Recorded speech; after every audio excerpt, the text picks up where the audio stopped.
తెలంగాణ రాష్ట్ర ప్రజలకు నమస్తే, గుడ్ మార్నింగ్. న్యూస్ తెలంగాణ దినపత్రికలోని మెయిన్ పేజ్ ఎడిషన్ వార్తా విశేషాలు ఎట్లా ఉన్నాయి ఒకసారి మనం చూద్దాం. ముగిసిన కేబినెట్ భేటీ, హైడ్రాకు full powers. Potti Sriramulu university పేరు మార్పు, హైడ్రాకు అధికారాలు. సో ఖచ్చితంగా హైడ్రాకు అధికారాలు ఇవ్వాలి. ఈనాడు తెలంగాణ రాష్ట్రంలో ఇక్కడ దూకుడుగా వివరిస్తున్న హైడ్రాకు ఉన్నటువంటి టోటల్ గా ఉన్నటువంటి అధికారులు కూడా స్థానికంగా ఉన్నటువంటి జిహెచ్ఎంసీ పరిధులలో ఎక్కడెక్కడైతే ఇల్లీగల్ కన్స్ట్రక్షన్స్, బఫరు, ఎఫ్టీఏలో కన్స్ట్రక్షన్స్ అని చెరువులు కబ్జాలైనాయో అధికారుల దృష్టికి, హైడ్రా దృష్టికి కూడా తీసుకెళ్లాలని చెప్పేసి కోరుతున్నాము. సో చెరువులను కాపాడుకోవడానికి ముఖ్యంగా అధికారులు కూడా కీలక బాధ్యత పోషించాలి. ప్రజలు కూడా స్థానికంగా ఉన్నటువంటి వాళ్ళ చెరువులను కాపాడుకోవడానికి హైడ్రా కూడా రిపోర్టులను సమర్పించి మీ గ్రామాలలో ఉన్నటువంటి మీ స్థానికంగా ఉన్నటువంటి చెరువులను, ఎఫ్టీఎల్ జోన్స్, బఫర్ జోన్స్ ను కాపాడుకోవాలని చెప్పేసి కోరుతున్నాం. తెలంగాణ కేబినెట్ సమావేశం సీఎం రేవంత్ రెడ్డి అధ్యక్షతన రాష్ట్ర సచివాలయంలో శుక్రవారం జరిగింది. మంత్రివర్గ సమావేశంలో కీలక నిర్ణయాలు తీసుకున్నారు.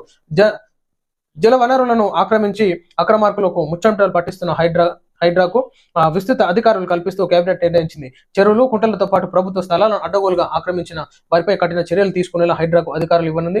ఇంకోవైపు ఎన్నికల హామీ మేరకు రైతులకు సన్న ఓట్లపై 500 బోనస్ ఇచ్చే అంశంపై కూడా మంత్రివర్గం చర్చించింది. ఈ ఏడాది నుంచే సన్న ఓట్లపై బోనస్ ఇవ్వాలని కేబినెట్ నిర్ణయించింది. సో ఖచ్చితంగా రైతాంగాన్ని ఆదుకోవాల్సింది. గవర్నమెంట్ ఇచ్చినటువంటి హామీలు ఏదైతే రైతులకి, సన్న ఓట్లకి, అదేవిధంగా కౌలు రైతులకి ఉన్నటువంటి రైతు రుణమాఫీలకు ఇవన్నిటిపైన చర్చలు నిర్వహించుకుంటున్నారు.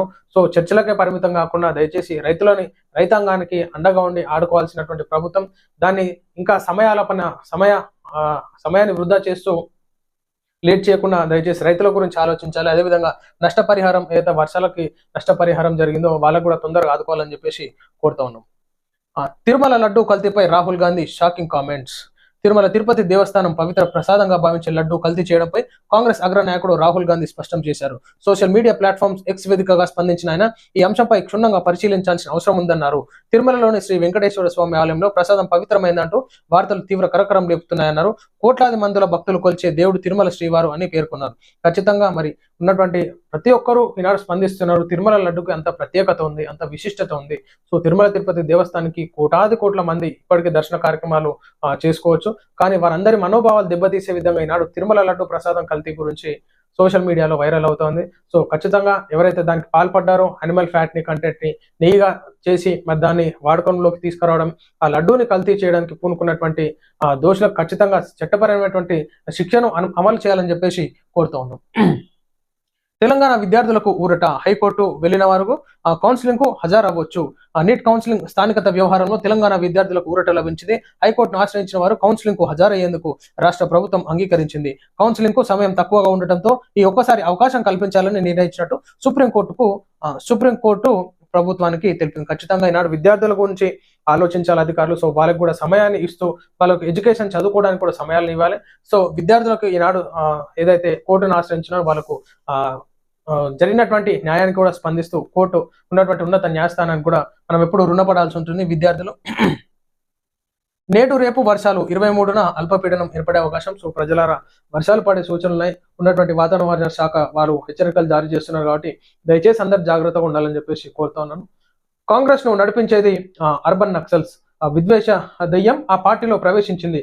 అబద్ధం, ద్రోహం కాంగ్రెస్ లక్షణాలు. తెలంగాణ సమాజానికి ఆ పార్టీ ద్రోహం. నిప్పులు చెరిగిన ప్రధాని మోడీ. కాంగ్రెస్ పార్టీపై ప్రధాని మోడీ నిప్పులు చెరిగారు. ఆ పార్టీని తుకుడే గ్యాంగ్, అర్బన్ నక్సలైట్లే నడిపిస్తున్నారని, వీరంతా అత్యంత అవినీతి పరులని, విభజనవాదులని తీవ్ర స్థాయిలో విరుచుకుపడ్డారు. 138 ఏళ్ల వయసున్న కాంగ్రెస్ పార్టీ చివరకు గణపతిని పూజించిన ద్వేషిస్తోందని అన్నారు. ఈ రోజు మీరు చేస్తున్న కాంగ్రెస్ పార్టీ నాడు మహాత్మా గాంధీ పంటి గొప్ప నాయకులు కలిసి నడిచిన పార్టీ కాదు.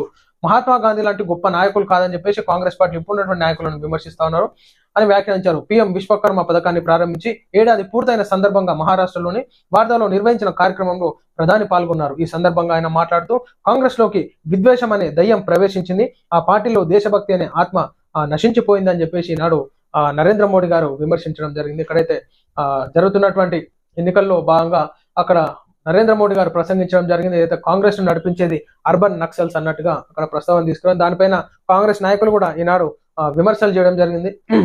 పాము కాటుకు గురైన గురుకుల విద్యార్థి. ఇల్లంతకుంట మండలం గాలిపల్లి బీసీ వెల్ఫేర్ హాస్టల్లో 6వ తరగతి చదువుతున్న విద్యార్థికి పాము కాటు. గురుకులాలను పట్టించుకునే ప్రభుత్వం ఇప్పటి వరకు విద్యాశాఖ మంత్రి లేకపోవడం సిగ్గుచేటు. నిర్లక్ష్యంగా వివరించిన బాధ్యులపై చర్యలు తీసుకోవాలి. బీఆర్ఎస్వి రాష్ట్ర నాయకుడు కంచర్ల రవిగౌడ్ డిమాండ్.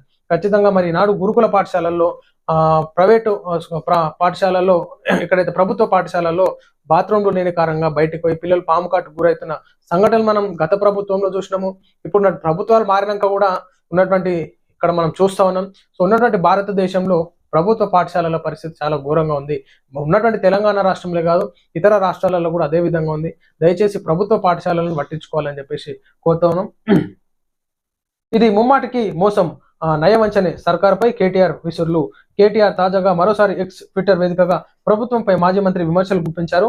ఓడ దాటాక ఓడ మల్లన్న, ఓడ దాటాక బోడి మల్లన్న అన్నట్టుంది కాంగ్రెస్ పాలన. అరి చేతిలో బెల్లం పెట్టి మోచేతిని నాకిస్తున్నారు. ఇప్పుడు రైతు భరోసా రుణమాఫీపై ఎన్నికల వేళ బీరాలు పలికి ముఖ్యమంత్రి ఇప్పుడు నేల చూపులు చూస్తున్నాడు. ఖచ్చితంగా ఈనాడు రైతులకు ఏదైతే హామీలు ఇచ్చినారో ముఖ్యమంత్రి రేవంత్ రెడ్డి గారు, మరి ఆ రైతులు వేసినటువంటి ఓట్ల ద్వారా ఈనాడు పదవులను తీసుకున్నారు. ప్రజల ఓట్లతో ఈనాడు అధికారం స్థాపించుకున్నారు. కాంగ్రెస్ ప్రభుత్వం వచ్చింది తెలంగాణ రాష్ట్రంలో. కాబట్టి ఖచ్చితంగా రైతులకు ఇచ్చినటువంటి హామీలు నెరవేర్చకపోతే మాత్రం రైతులే తిరిగి మరలా బుద్ధి చెప్పేటటువంటి సమయం కూడా వస్తుందని చెప్పేసి చెప్తా ఉన్నాను. తెలియదు గుర్తులేదు మర్చిపోయా, తెలియదు గుర్తులేదు మర్చిపోయా. కొన్నాళ్ల క్రితం వచ్చిన ఓ సూపర్ హిట్ సినిమాలో హీరో డైలాగులు కావివి. కాళేశ్వరం కమిషన్ అడిగిన ప్రశ్నలకు అధికారులు చెప్పిన సమాధానాలు, కాళేశ్వరం కమిషన్ ప్రశ్నలకు అధికారుల జవాబులు ఇవి. వారిపై తీవ్ర స్థాయిలో ఆగ్రహం వ్యక్తం చేసిన కమిషన్ నేడు నాణ్యత నియంత్రణ విభాగం ఇంజనీర్ల విచారణ. తెలియదు అంటే కోట్ల రూపాయలు దండుకుంటారు, తెలియదు మర్చిపోయినాము, ఏం తెలియదు అంటే ఈనాడు తెలంగాణ ప్రజానికం ఊరుకునేటటువంటి ప్రసక్తి లేదు. ప్రజల ధనాన్ని మీరు దుర్వినియోగం చేసినారు, ప్రజల ధనాన్ని విచ్చలవిడిగా స్కాములు చేసినారు. మీరు ఖచ్చితంగా అధికారుల మీద కూడా చర్యలు తీసుకోవాలి, వాళ్ళ ఆస్తులు జప్తు చేయాలి. అప్పుడే ఉన్నటువంటి తెలంగాణ రాష్ట్ర ప్రజలకి న్యాయం జరుగుతుంది. ఆస్తులు జప్తు చేసి చట్టపరమైనటువంటి చర్యలు ఇంజనీర్ల మీద తీసుకోవాలి. ఉన్నటువంటి గత ప్రభుత్వం ఏ విధంగా అయితే రీడిజైన్లు చేయడము, టెండర్లు పెట్టడం చేసినదో ఖచ్చితంగా వాళ్ళ మీద యాక్షన్ తీసుకోవాలి. తెలియదు గుర్తులేదు మర్చిపోయా అంటే కరెక్ట్ కాదు. సో చట్టపరమైన చర్యలకు వాళ్ళు బాధ్యులు కావాలి. సో ప్రజలారా, ఇది మనం చూస్తున్నాం న్యూస్ తెలంగాణ దినపత్రికలోని మెయిన్ పేజ్ ఎడిషన్ వార్తా విశేషాలు. నమస్తే.